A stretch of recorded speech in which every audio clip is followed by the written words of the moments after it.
Racist cop laughs. After arresting black teen until the courtroom footage exposes him. A grey drizzle cloaked the streets of Philadelphia when 17-year-old Malcolm Green sprinted toward the bus stop, his backpack sagging with heavy textbooks.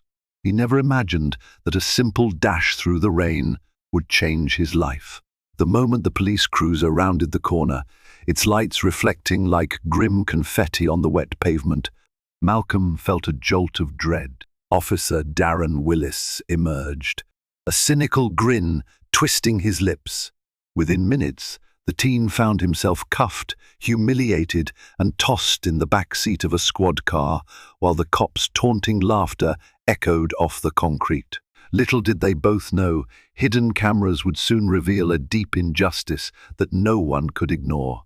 Malcolm Green was, by all accounts, a determined student.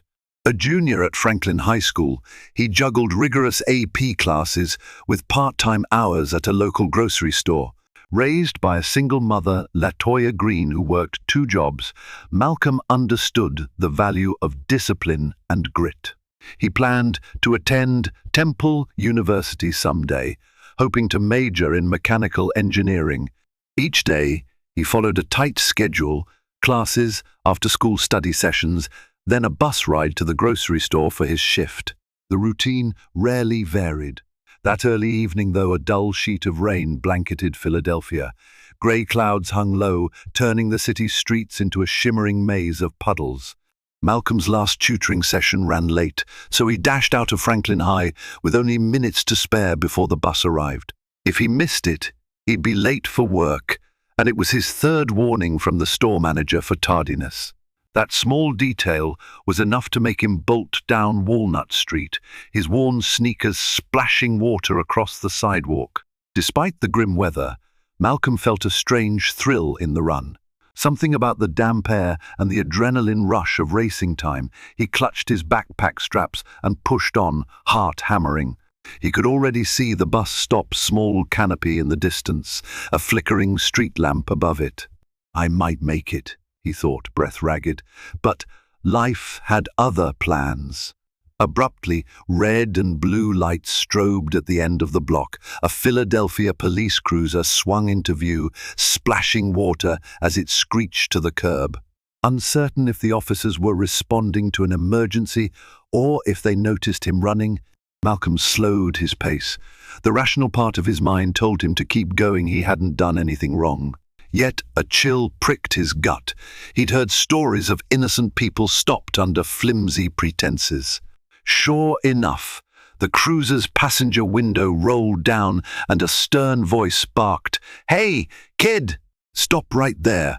Heart pounding, Malcolm glanced around, uncertain if they meant him. A swirl of alarm crawled under his skin. Why are they stopping me, he wondered. And in that moment, the entire course of his evening and life took a sharp, nightmarish turn. Officer Darren Willis stepped out of the cruiser, boots splashing on the wet asphalt. He was tall, broad-shouldered, and wore a permanent sneer that hardened his features. The Philadelphia Police Department's badge glinted on his chest. Another officer, junior in rank, stayed behind the wheel, engine idling. Malcolm stood by the bus stop, confusion etched on his face, water trickling down his jacket collar. "You!" Willis shouted, jabbing a finger in Malcolm's direction. "Why are you running like you just robbed someone?" Malcolm's stomach lurched. The question reeked of accusation. I'm late for work. The bus is coming." He pointed to the stop's schedule taped to the plexiglass. A rational explanation, he thought. Just answer politely. No sudden moves. Willis stalked closer, flashlight in hand, though dusk hadn't fully descended. "How about some ID, kid?" Malcolm's mind whirled. He wasn't carrying his driver's license. He didn't own a car, but he had his school ID. He gently slid his backpack off, unzipped the side pocket. "Sure, officer, I have my school card here." The officer slapped a hand on Malcolm's shoulder, spinning him around roughly.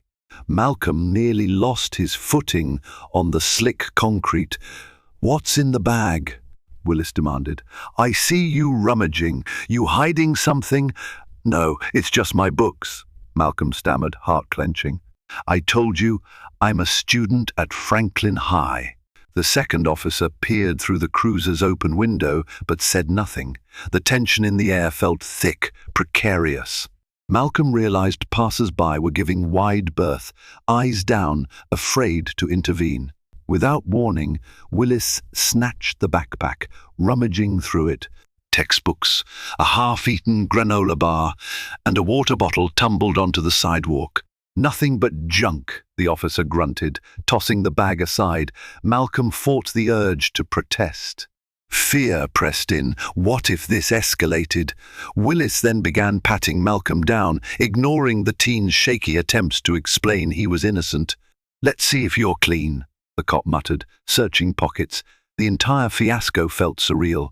Malcolm tried to keep still, recalling every cautionary tale his mother had told him. "Keep your voice down. Don't resist. Comply." But inside, panic flared. "I did nothing wrong." Behind them, the bus screeched to a halt at the corner, then continued on, ignoring the scene. Malcolm watched it pull away, a hollow pit forming in his stomach. He was going to be late. But that was the least of his worries now. The pat-down produced nothing, no weapons, no stolen property, just a handful of crumpled dollar bills for bus fare. Officer Willis clicked his tongue in annoyance. "Running like that, you sure you're not on something?" He sneered, leaning uncomfortably close. Malcolm's pulse thundered. "No, sir. I never touch drugs. I told you I was just late for work at the grocery store." A mocking grin spread across Willis's face. "He's got no ID except a cheap plastic school card. Could be a fake name." He turned toward the cruiser. "Hey, Diaz," he called to his partner. "I'm bringing him in. Might be a suspect in that convenience store theft on Walnut last week." Malcolm's eyes widened. "I don't know anything about that store. I wasn't there." Fear spiked. "He's just making up reasons." He recalled a local news snippet about a robbery suspect, but the suspect's description didn't match Malcolm at all. "Is he scapegoating me?" Willis yanked Malcolm's wrists behind his back, snapping on the handcuffs with a sharp click. The teen gasped at the metal biting into his skin. A swirl of dread enveloped him. "I can't go to jail. I've never been in trouble." He tried to speak up, to reason, but words tangled in his throat. In the gloom, the second officer Diaz exited the cruiser, an uneasy expression flickering across his face. He hesitated, stepping forward. Sir, maybe we should run his name through the system first?" Willis shot Diaz a withering glare. "We can do that at the station. This kid's up to something. I can feel it." Diaz pressed his lips tight, apparently reluctant to contradict his superior. Meanwhile, Willis shoved Malcolm toward the cruiser's back seat. The teen staggered, water splashing around his ankles. "Come on, boy, in you go," the cop growled, pushing with an unnecessary force that sent Malcolm's shoulder slamming into the frame. Despite the stinging pain and the cold rain drenching him, Malcolm mustered a protest. I'm innocent. Please, let me call my mum." "She can." "Shut it," Willis snapped, slamming the door. He stood in the drizzle, a twisted smile ghosting over his face, as if savoring the moment. Then, a laugh low, grim, and laced with contempt escaped his lips. Inside the locked car, Malcolm heard it distinctly. It sent a jolt of humiliation and anger through him. Why is he laughing? He wondered. That mocking sound would stay with him for a very long time. The ride to the station was a haze for Malcolm. His mind reeled with disbelief. How could this be happening? Handcuffed in the back seat, he tried explaining to Diaz that he was a good student with no record, that they were making a huge mistake. But the younger officer kept silent, eyes fixed on the road, tension flickering over his face. At the station, a drab, fluorescent, lit building with chipped linoleum floors, Willis pulled Malcolm out of the cruiser. The rain had let up, but the teen was soaked to the bone, shivering from cold and shock. Diaz trailed behind them, avoiding eye contact. The booking area was busy that evening, an officer typing at a battered computer, a woman waiting anxiously on a bench, a man in disheveled clothes complaining about police harassment. Malcolm was led to a desk where a stocky sergeant stood, flipping through forms. Willis shoved the teen forward, got a runner on Walnut. Might be linked to that store theft last week. Before Malcolm could speak, Willis rattled off his version of events: suspicious behavior, evasion, potential involvement in petty crime. The sergeant eyed Malcolm with a bland expression. "Name?" he asked. "It's Malcolm Green," the teen said, voice trembling. "I have no record. I was just sure. The sergeant cut him off. We'll check in a minute." They took his fingerprints, had him empty his pockets into a plastic tray. The moment the standard intake was done, they guided him to a holding cell, bare metal benches, harsh lights overhead. Malcolm's heart hammered. "What do I do? This can't be real." He pleaded with an officer behind the desk to call his mother, but the man shrugged, tossing in a bored later. Minutes stretched like hours as he waited, arms wrapped around himself for warmth. The cell contained 2 other men, both older, none in a talkative mood. The clang of the steel door shutting behind him echoed ominously. He sank onto the bench, mind racing. "I need to get out. I need a phone call. My shift at the grocery store is starting any moment. They'll worry." Across the station, Officer Willis was at another desk, sipping coffee, wearing a smug grin. Occasionally, he glanced toward the holding cell, with a look that sent a wave of fury through Malcolm. "He's proud of this?" The teen steeled himself. "I'll tell the truth. They'll see there's no evidence. I'll be released." Yet a whisper of doubt gnawed at him. What if they don't believe me?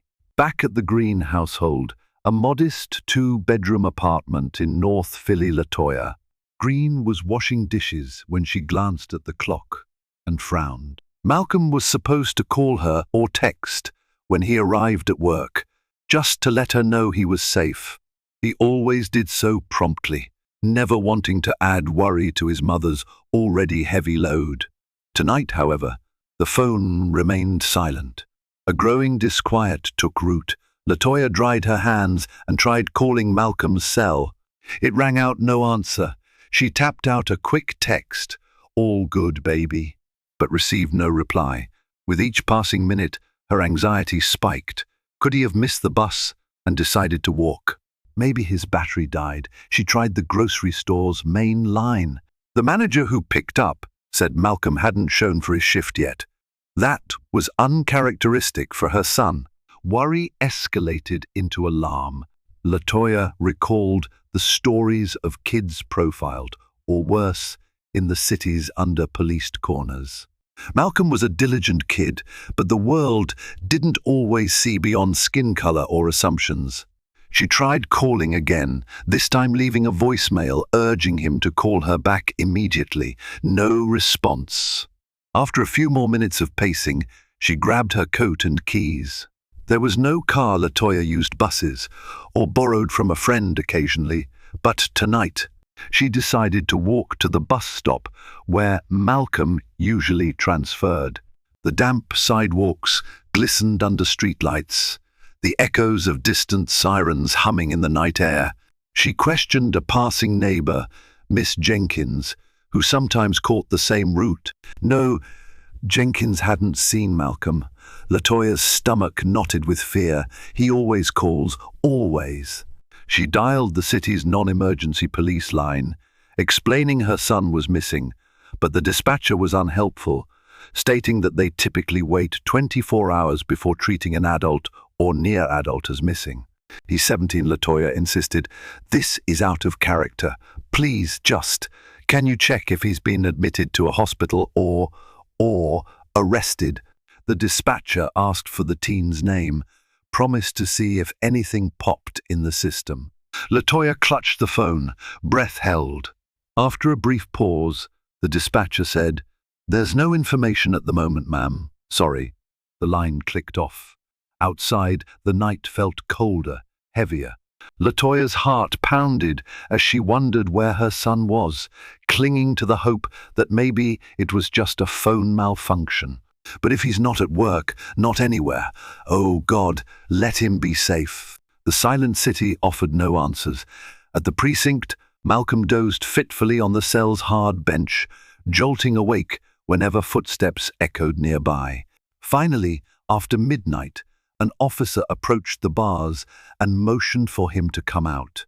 The teen stumbled up, nerves rattling.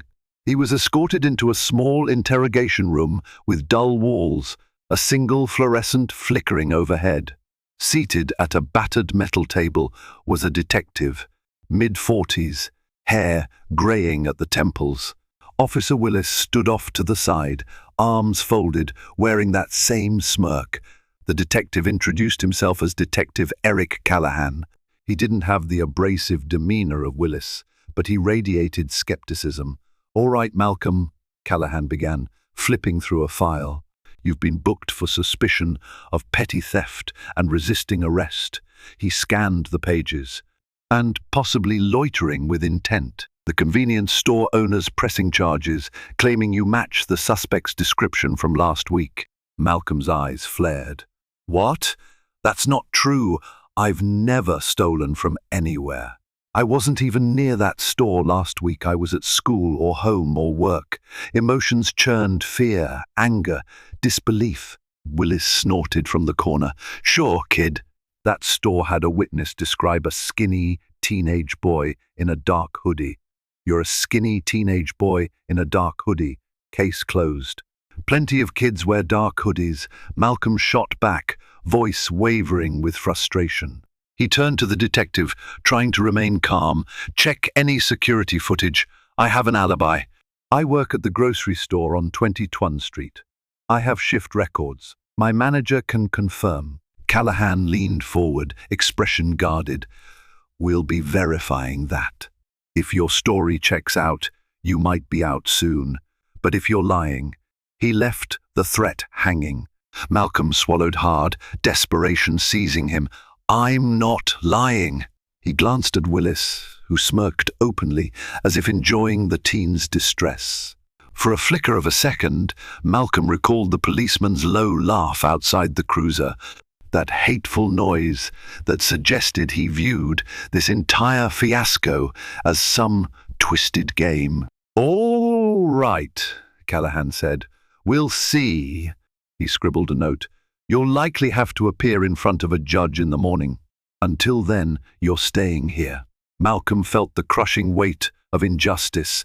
"So I'm being held overnight for something I didn't do." The detective offered no comfort, simply nodding to an officer to escort the teen back to the cell. As he was led away, Malcolm noticed Willis whisper something to Callahan, then heard a faint chuckle. The pit in his stomach deepened. "They're not even trying to hide their disbelief," he realized. "I just hope the truth emerges before it ruins my life." Dawn arrived, with pale light seeping into the police station windows. Malcolm spent a sleepless night on the cell's cold bench, listening to the distant hum of traffic, occasional shouts from other detainees, and the ceaseless swirl of his own thoughts. He worried about his mother, about missing school, about losing his job, yet no one had given him the chance to call home. Finally, an officer older, with a faint kindness in his eyes, approached the cell around 6 a.m. "Kid, you get one call," he said. "Make it quick." Malcolm's legs felt like jelly as he followed the officer to a small phone mounted near the booking desk. He dialed his mother's number with trembling fingers. The line rang once, twice, and then Latoya's voice, frantic, answered. "Hello, Malcolm?" Tears pricked Malcolm's eyes. "Mom, it's me," he whispered, swallowing the knot in his throat. "I'm in jail." Over the short call, he spilled the basics, that he'd been arrested, accused of theft, that there was no real evidence, but they wouldn't let him go. Latoya's voice rose in distress, demanding to know which precinct. Who was responsible? He urged her to stay calm. "Don't worry, baby," she said, voice tight with anger and love. "I'm getting you a lawyer. I'll be there as soon as I can. You just hang on." The officer tapped his watch, indicating time was up.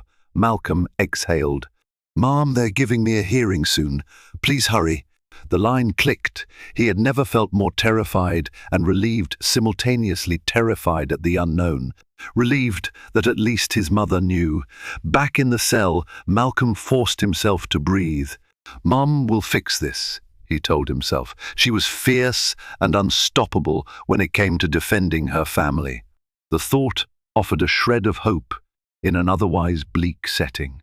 Meanwhile, in the station hallway, Officer Willis caught wind that Malcolm had made his call.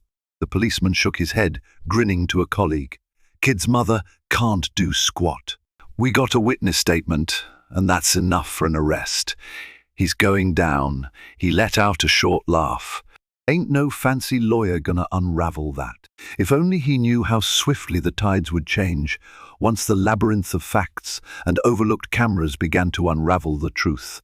LaToya Green arrived at the precinct by mid-morning, her expression set in grim determination.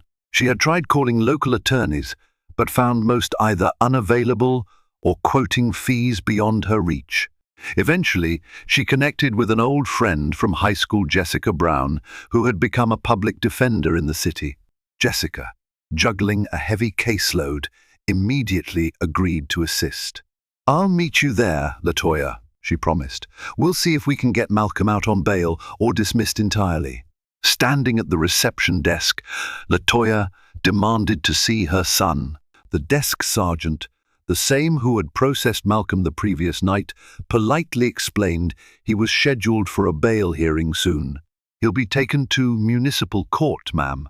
Maybe in the next couple of hours." "How can they hold him with no evidence?" LaToya fumed. "This is outrageous." Jessica arrived moments later, breathless from rushing.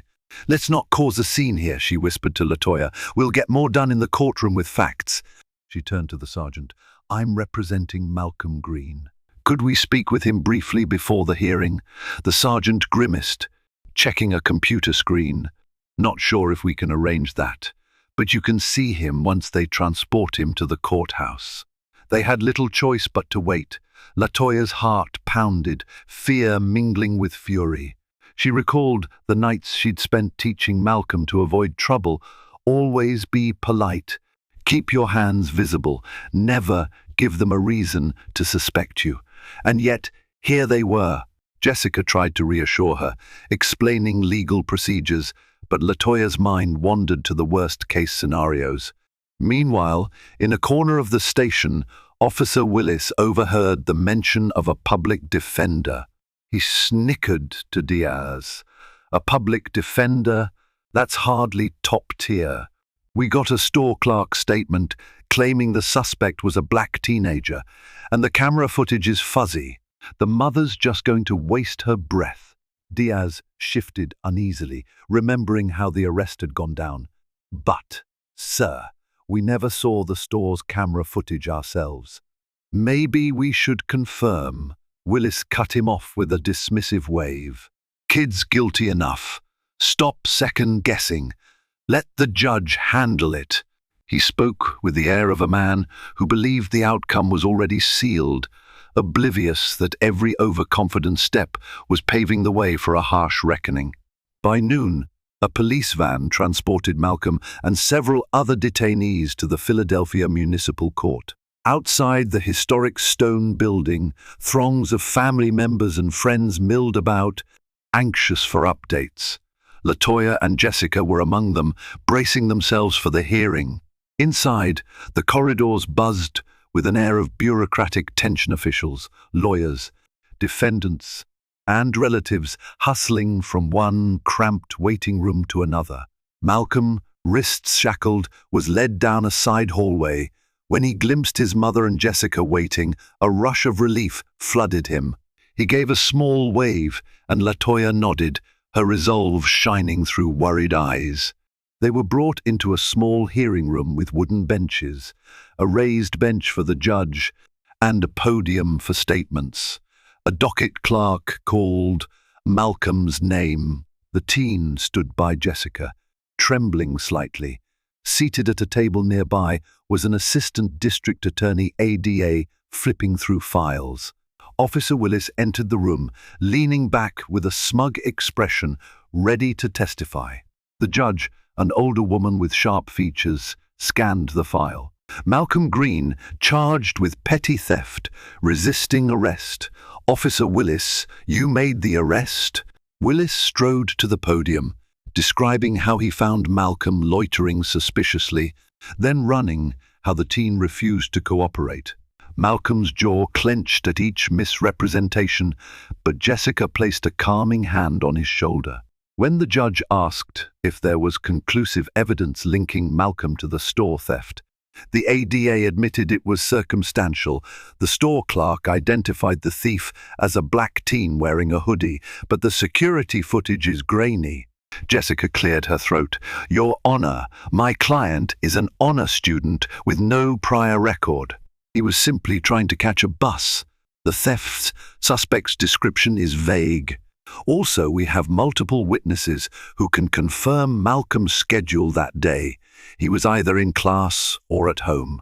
The judge frowned at the ADA, annoyance creeping into her voice.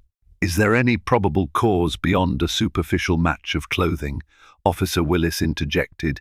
He was running, ma'am. He definitely seemed guilty, and he physically resisted. Jessica retorted, my client states he never resisted.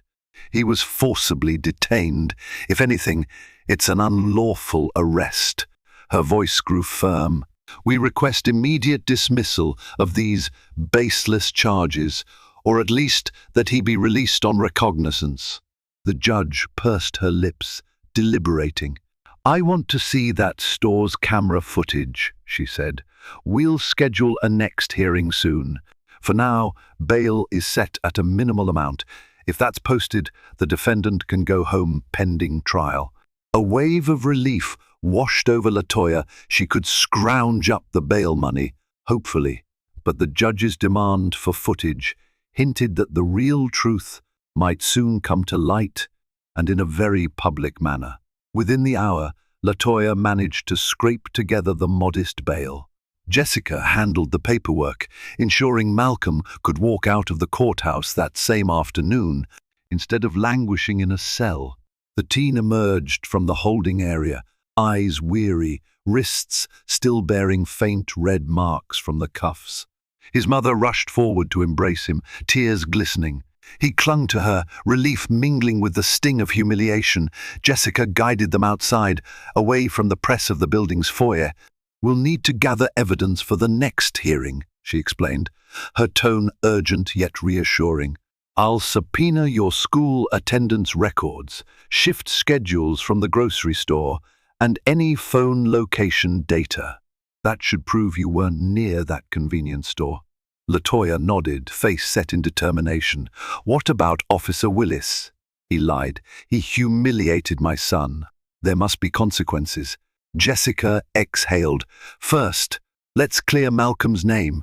Then we can explore a complaint of police misconduct. Maybe even a civil suit if warranted. But, step by step, Malcolm's heart pounded at the thought of returning to normal life, if that was even possible. I don't understand, he murmured. He arrested me with no real proof. He laughed about it. Anger smoldered under the surface. He'd done everything right in life, only to have his dignity shredded by someone's prejudice. Across town, Officer Willis wasn't the least bit concerned about the day's developments. He bragged to a colleague about how he was sure the punk kid would break under pressure. I bet he confesses eventually, he scoffed. These kids always do, just to cut a deal. He had no inkling that the judge was unconvinced, or that the next hearing might force more than just a casual review. That evening, Malcolm returned to the family's modest apartment. Neighbors watched him with curious, sympathetic glances, word having spread that he'd been taken in by the cops. At home, he sank onto the couch, exhaustion overwhelming him. Latoya hovered, bringing warm food, comforting him. "We'll fight this," she promised. In her eyes, Malcolm saw a fierce love that steadied him, yet a part of him felt changed. The trust he once had in fair treatment, and the possibility that if you do good, no harm will come, those beliefs were shaken. Now he had to rely on the law to prove the law had failed him. An irony that weighed heavy on his mind. Days blurred into a flurry of preparation for the next court date.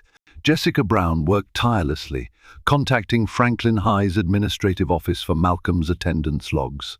They confirmed he'd been present in class on the day the convenience store was robbed. The grocery store's timesheets also showed he was clocked in that evening, no gap that would allow him to be at the crime scene. Still, the crucial piece remained, the store's security footage. The convenience store in question, Rex's Mini Mart, was run by an older man who, at the time of the robbery, had given a vague description to the police. Initially, he refused to share the surveillance tape with Jessica, claiming police told him it was department property in an open investigation. A frustrated Jessica reminded him that the defense had every right to subpoena evidence. Eventually, he relented, handing over a copy to her after some official paperwork. Jessica and Latoya huddled around the attorney's small laptop in her cluttered office, scanning the grainy black and white footage. The clock in the corner read 7:42 p.m. when a figure in a hooded sweatshirt entered the store. The suspect was indeed slender, wearing dark clothes, but the facial features were nearly impossible to discern due to a baseball cap pulled low. "Could be anyone," Latoya remarked, frustration coloring her voice. "But that's not Malcolm's face. Doesn't even look like him from the side profile." Jessica nodded. "Notice the suspect's left arm. He has a distinctive tattoo near the wrist. Your son has no tattoos. That might be enough of a discrepancy to prove it's not him." Excitement surged. They rewound, paused, and zoomed the best they could. Indeed, a small design, maybe a star or scribble, was visible on the suspect's left forearm.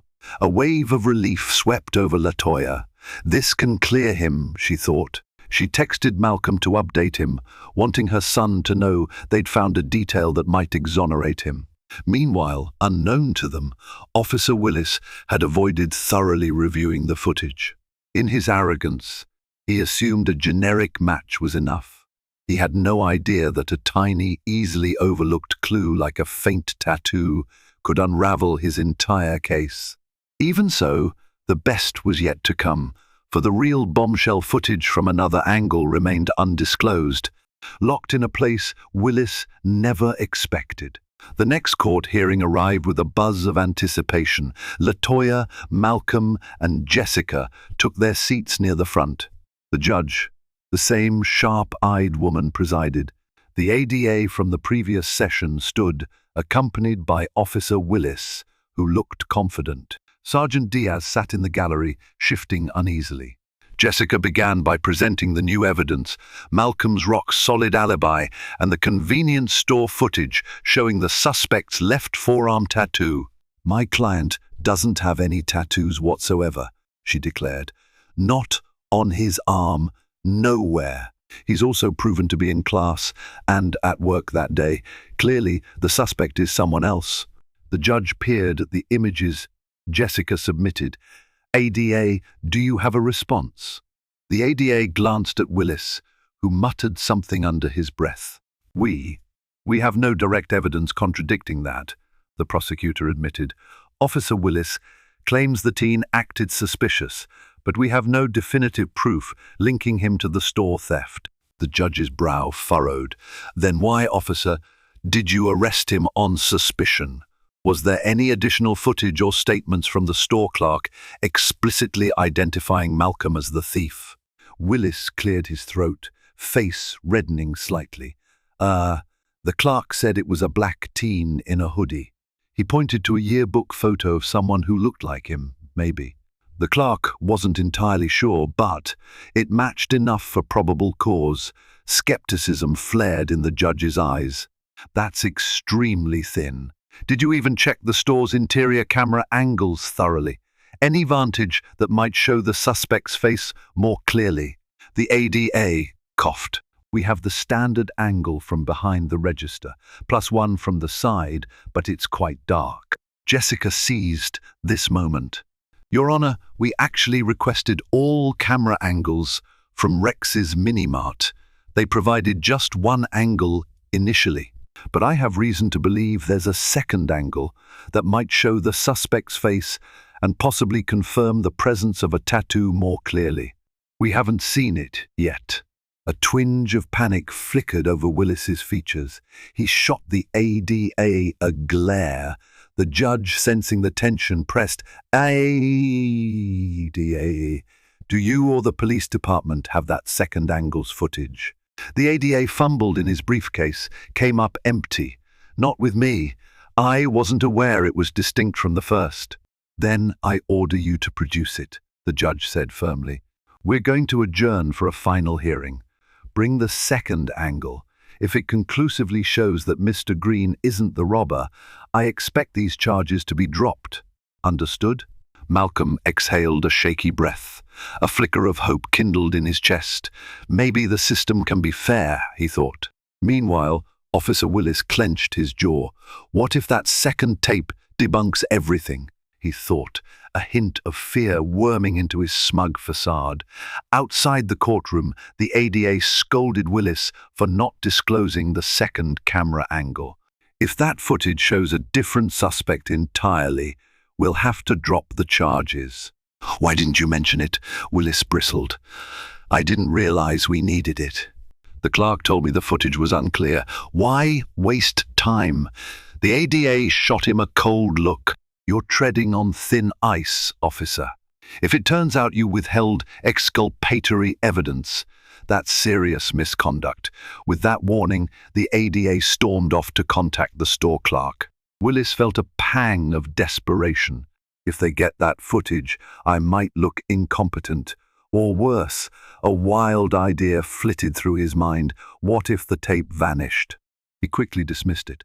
That was risky, possibly criminal. But the tension gnawed at him. He hated that a teenager he'd pegged as a troublemaker might walk free, humiliating him in the process. I'll have to hope it's too grainy to exonerate him, he told himself, ignoring the uneasy churn in his gut. At the same time, Jessica tried reaching out to the store clerk, Rex, who seemed reluctant to provide the second angle. Over the phone, he claimed, the cops said I only needed to give them one file. The other is from a corner camera that seldom works. It's glitchy. When Jessica insisted it was crucial for a fair trial, Rex hesitated. Fine, I'll look. If I find it, I'll hand it to your office. But no promises on quality. Word of the second angle intrigued Sergeant Diaz, too. He quietly visited the precinct's evidence room, searching for any record of it. Nothing was logged. The entire situation smelled fishy to him. He recalled that night Malcolm was arrested, no proper checks, no real probable cause. Perhaps he'd let his superior overshadow his moral sense. Diaz decided to keep an eye on Willis, suspecting his partner might do something rash. Meanwhile, Malcolm tried to resume normal life, attending classes, returning to work, but the stigma lingered. Co-workers whispered about his arrest. Some classmates offered sympathy, while others teased. At night, he found himself reliving the humiliating arrest in nightmares. LaToya comforted him, though her own anxiety simmered. Let the truth come out, she prayed silently, and let those responsible pay for what they did. A week before the final hearing, Jessica Brown's phone buzzed. She answered to hear Rex, the Minimart owner, on the line. Miss Brown, I found the second camera footage. It's not great, but it's definitely a separate angle. Within an hour, she sat in Rex's cramped office behind the store counter, watching the flickering footage on a battered laptop. It showed the suspect from a side vantage, his face partially turned. The resolution was grainy indeed, but enough to see features, a narrower jawline, a faint moustache. Jessica paused the clip. "That's clearly not Malcolm," she muttered, relief blossoming. "Also, look here." Rex pointed to the suspect's wrist again, the short-sleeved jacket revealing the tattoo more prominently. "He's got the same star or cross shape. Your client definitely doesn't have that." Jessica beamed. She asked for a copy, and Rex happily obliged. He seemed apologetic for the confusion. "I told Officer Willis we had this, but he said it was too dark to matter," Rex admitted. "Maybe he just didn't want to bother, or I don't know." With the file safely on her thumb drive, Jessica hurried back to her office, calling LaToya en route with the good news. "We've got him cleared, basically," she said. "Once the judge sees this, they can't possibly proceed with the charges. We'll petition to dismiss everything and maybe push for an apology or more." That evening, Jessica invited Malcolm and LaToya to review the second footage on her larger monitor. Malcolm watched in silent awe as the suspect's partial face turned, revealing a distinct difference in complexion, bone structure, and the tattoo. Despite the poor clarity, it was undeniable that the robber was not him. "Mom, that's it," Malcolm said, voice trembling with relief. "They can't keep me under suspicion now." LaToya clasped her son's hand, eyes wet with gratitude, but beneath that gratitude lay a fierce anger. Officer Willis had access to this and ignored it. He was so eager to scapegoat you. She turned to Jessica. "We must ensure the department knows how their officer behaved. He can't just do this to other kids." Jessica nodded firmly. "Let's first exonerate Malcolm. Then we'll address accountability. The final hearing is next week, and we'll blow this case wide open." A sense of justice sparked in the room, an electric hope. The countdown to the hearing had begun, and with it, the promise of clarity and comeuppance. The final hearing day arrived with a swirl of anticipation. The small municipal courtroom was packed with curious onlookers, friends, neighbors, even some local activists who'd heard about Malcolm's case. LaToya and Jessica took their seats beside Malcolm, who wore his best shirt and a tense expression. At the front, the ADA organized paperwork, occasionally glancing at Officer Willis, who sat stiffly. The judge entered, calling the session to order. "We're here to address the matter of Malcolm Green and the alleged convenience store theft," she announced. "The defense claims exculpatory evidence has come to light. Let's proceed." Jessica stood, voice resonating with quiet conviction. "Your Honor, we have the second camera footage from Rex's mini-mart, which was previously unavailable. It clearly shows the actual suspect, distinct from my client. If I may present it to the court?" The judge nodded, and a TV monitor was wheeled in. The black and white clip played, the suspect stepping near the side aisle, revealing a partial face and the small star tattoo. The judge leaned forward, studying the image. "And your client has no tattoos, correct?" Jessica confirmed. "We can verify that. Also, the suspect's facial structure differs significantly from Malcolm's. We believe this fully clears him." Looking more agitated by the second, the ADA spoke up. "Yes, Your Honor, I see. We can't proceed with these charges. On behalf of the prosecution, we move to dismiss." A murmur rippled across the courtroom. Jessica nodded, turning an expectant gaze on Officer Willis, who fidgeted in his seat. The judge pinned him with a sharp stare. "Officer Willis, why wasn't this footage presented earlier?" Willis coughed, beads of sweat forming on his brow. I was told by the store owner it was too poor in quality, so I didn't bother. It seemed inconclusive. The judge's eyes narrowed. "It's conclusive enough to exonerate Mr. Green. This begs the question, did you deliberately withhold or ignore it?" A hush fell. Willis attempted a defense. "I thought I had probable cause from the clerk's statement." The suspect matched the general description. "My apologies if I He never finished because Jessica clicked another video file, the bodycam footage from a station camera capturing Willis's mocking laughter during intake. We also have internal station footage showing Officer Willis laughing and making comments about Malcolm Green being an easy target. This was provided anonymously by a concerned station employee. Gasps and murmurs swept the gallery. The judge's face hardened. In the clip, Willis could be heard saying, "He's just another street punk. The boss wants numbers. We get 'em how we can," followed by a dismissive chuckle. The implications were damning. Malcolm's cheeks flushed as he recalled that same mocking laugh outside the cruiser. The judge's voice turned icy. "This is highly disturbing, Officer Willis. I'll be forwarding this to the Police Oversight Commission." In the meantime, all charges against Malcolm Green are dismissed with prejudice. Court is adjourned. Her gavel struck, echoing a final resonant note that sealed Malcolm's freedom and triggered the collapse of Officer Willis's complacent world. The moment the judge adjourned, chaos erupted in the courtroom. Spectators murmured excitedly. Some even broke into applause. Journalists, alerted to the dramatic twist, scrambled to capture statements. Officer Willis, face ashen, tried slipping out, but the judge herself ordered him to stay. "The Oversight Committee will want a word," she stated coolly. Outside, Malcolm and LaToya embraced, tears of relief glistening. Jessica was bombarded with questions from local reporters. She delivered a succinct statement. "This case shows how vital thorough evidence review is, and how damaging racial bias can be. My client was nearly labeled a criminal for simply running to catch a bus." Word of the dismissal and the damning station footage reached the Philadelphia Police Department brass within hours. They summoned Willis to a disciplinary hearing. Captain Muller, a stern woman known for zero tolerance of misconduct, confronted him.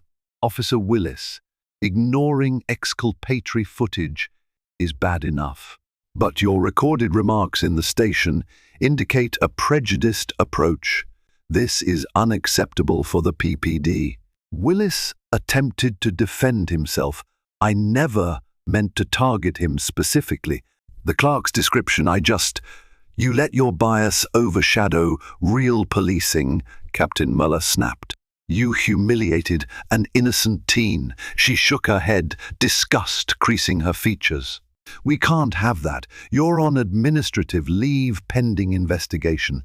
Expect further action, possibly termination, possibly criminal charges for misconduct." The blow landed like a hammer. Willis left the station in a daze, the swagger he once displayed reduced to a shambles. Some colleagues openly turned their backs, furious that his behavior stained their badges. Others avoided him altogether. That same day, the local news flashed images of Malcolm smiling shyly outside the courthouse and segments of the second camera footage that exonerated him. They contrasted it with the leaked station audio of Willis's laughter, painting a grim picture of prejudice. Public outrage flared, with social media calling for the officer's firing and large-scale reforms. Malcolm, for his part, stood in front of a throng of microphones, Jessica by his side. "I'm grateful the truth came out," he said softly, "but I hope this changes how the police treat people who look like me. I don't want anyone else to go through this." His voice trembled with sincerity. The crowd erupted in applause. Hard karma had indeed hit back. Officer Willis found himself under the very scrutiny he once believed would never apply to him. And for Malcolm, though scars remained, a sense of justice finally prevailed. In the weeks following the verdict, Malcolm tried easing back into normal life. He returned to Franklin High School, where classmates greeted him with relieved cheers and the principal apologized for the distress. The story had spread like wildfire, making Malcolm a minor, local celebrity. Teachers offered extended deadlines. His boss at the grocery store apologized for the earlier suspicions, and even some neighbors brought over meals to show support. But amid this wave of goodwill, Malcolm grappled with lingering trauma. Nightmares of the arrest haunted him, Officer Willis's sneer, the clank of handcuffs, the fear of helplessness. Latoya noticed he sometimes startled at loud noises or stared off, tense. She gently encouraged him to seek counseling. "You've been through a lot," she reminded him. He agreed, though it was a bittersweet step. Jessica, meanwhile, filed a formal civil suit against the city and the Philadelphia Police Department on Malcolm's behalf, citing false arrest, racial discrimination, and emotional distress. She consulted with him and Latoya. This could take months or even years, but it's worth pursuing, not just for compensation, but to set a precedent. Malcolm nodded. He wanted more than money. He wanted to ensure no other innocent teen was victimized by lazy or biased policing. Officer Willis's fate also crystallized.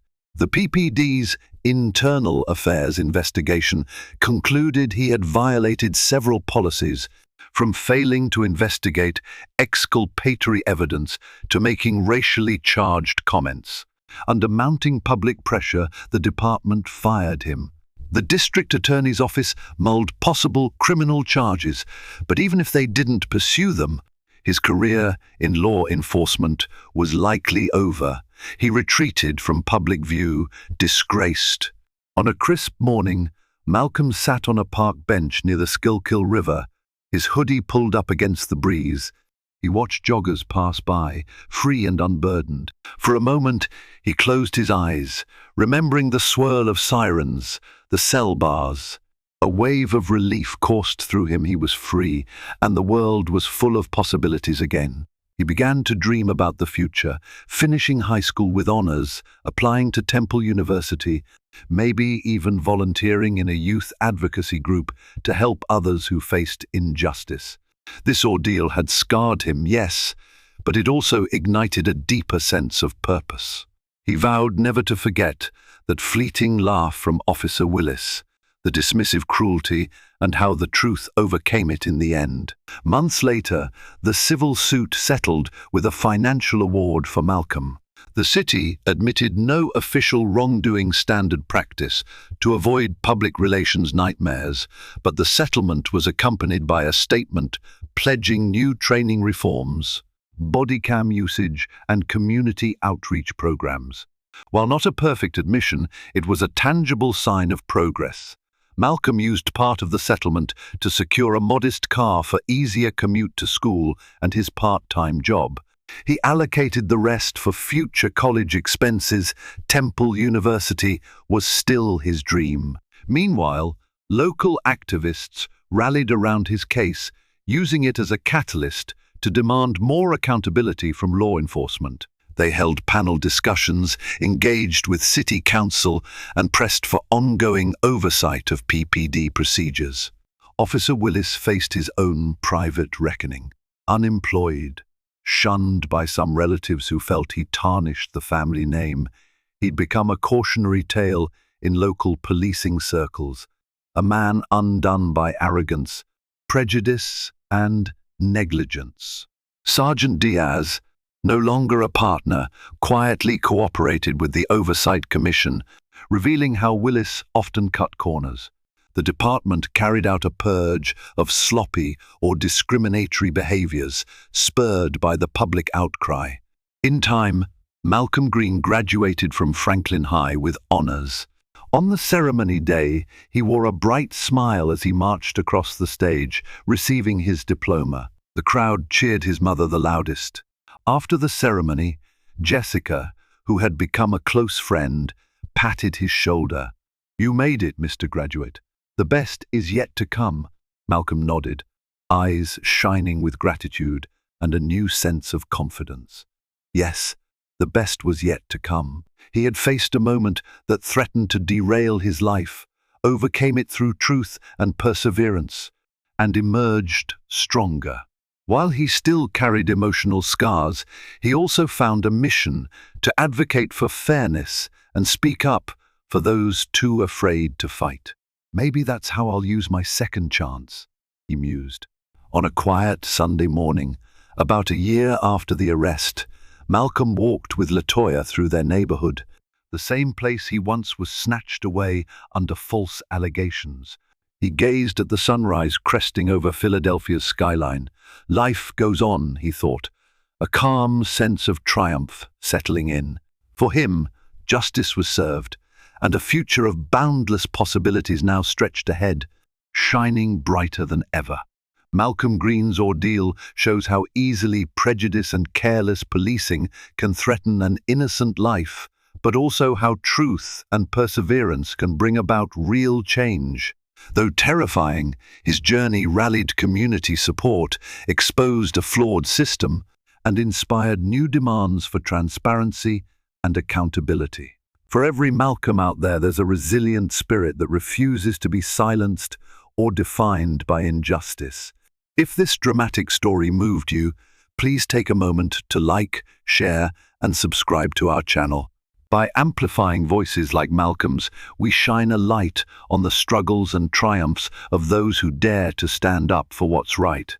Together, let's champion fairness and ensure our communities remain vigilant against bias. Every click, every share helps drive the conversation forward, reminding us that when we unite for justice, no obstacle is insurmountable. Thank you for watching, and stay tuned for more stories that inspire change.